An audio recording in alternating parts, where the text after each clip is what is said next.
Jesus దాదాపు 18 సంవత్సరాలు ఎవరికీ కనిపించకుండా మాయమయ్యాడనే విషయం మీకు తెలుసా? మీకే కాదు, ఈ ప్రపంచంలో చాలామందికి ఈ విషయం తెలియదు. మీకు తెలిసిన క్రిస్టియన్ ఫ్రెండ్స్ను జీసస్ యొక్క ఈ 18 సంవత్సరాల అజ్ఞాతవాసం గురించి అడగండి. చాలామంది చాలా రకాలుగా చెప్పే అవకాశం ఉంటుంది. ఎందుకంటే ఈ విషయం గురించి బైబిల్లో ఎక్కడా ప్రస్తావన లేదు.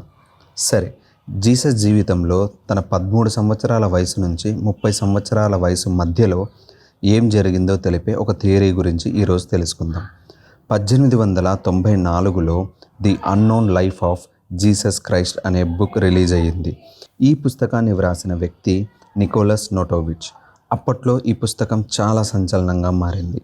ఈ పుస్తకం ప్రకారం జీసస్ భారతదేశానికి వచ్చి బౌద్ధ సన్యాసుల వద్ద ఆధ్యాత్మిక అంశాలపై మరియు బ్రాహ్మణుల వద్ద వేదాలు నేర్చుకున్నాడు. మొత్తంగా జీసస్ భారతదేశంలో 8 నుంచి 9 సంవత్సరాలు గడిపాడు. ఈ కథకు సాక్ష్యంగా రచయిత ఆధారాలు కూడా చూపించాడు. రచయిత ప్రకారం జీసస్ తన యాత్రలో భాగంగా తన కాలుకు దెబ్బ తగలటం వల్ల లడాక్ రావడం జరిగింది. జీసస్ కోలుకునే క్రమంలో బౌద్ధ సన్యాసుల వద్ద కొంత విద్యను నేర్చుకున్నాడు. దీనికి ఆధారంగా రచయిత ఒక డాక్యుమెంట్ను కూడా చూపించడం జరిగింది. ఈ డాక్యుమెంట్ పాలీ అనే ప్రాచీన భాషలో ఉంది. ఈ డాక్యుమెంట్ ప్రకారం ఇసా అనే వ్యక్తి అక్కడికి వచ్చాడని, విద్యను నేర్చుకున్నాడని ఉంది. ఇసా అనేది అరబిక్ పదం. ఇసా అంటే జీసస్ అని అర్థం.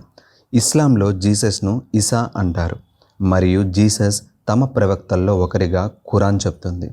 అలాగే ఇంతకుముందు చెప్పినట్లుగా వేదాలను నేర్చుకొని జీసస్ తన 29వ ఏట తన జన్మస్థానానికి ప్రయాణమయ్యాడు. భారతదేశంలో నేర్చుకున్న జ్ఞానంతోనే జీవిత విధానాన్ని జీసస్ రూపొందించుకున్నాడు. జీసస్ యొక్క జీవితాన్ని పరిశీలిస్తే హిందూ ఆధ్యాత్మిక ఆలోచనలకు చాలా దగ్గరగా ఉంటుంది. జీసస్ యొక్క ఈ 18 సంవత్సరాల అజ్ఞాతవాస జీవితంలో జీసస్ ఎక్కడికి వెళ్ళాడు, ఏమి చేశాడు అనేది ఖచ్చితంగా ఎవరికీ తెలియదు. నాకే కాదు, బైబిల్ను కొన్ని వేల సార్లు చదివిన వారికి కూడా తెలియదు.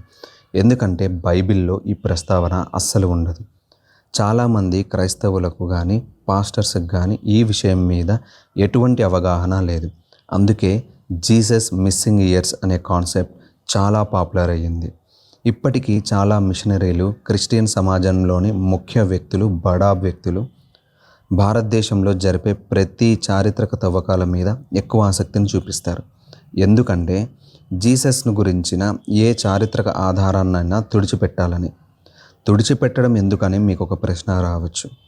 ఎందుకంటే జీసస్ భారతదేశానికి వచ్చాడనే బలమైన ఆధారం దొరికితే క్రిస్టియానిటీలో ఉన్న ఒక బలమైన నమ్మకం కూలిపోతుంది. ఇదండి జీసస్ మిస్సింగ్ ఇయర్స్ కథ. జీసస్ జీవితంలోని ఈ 18 సంవత్సరాలు ఆయన ఏం చేశాడో చాలా కథలు ఉన్నాయి. అందులో ఏది నిజమో కాలమే సమాధానం చెప్పాలి. జై హింద్.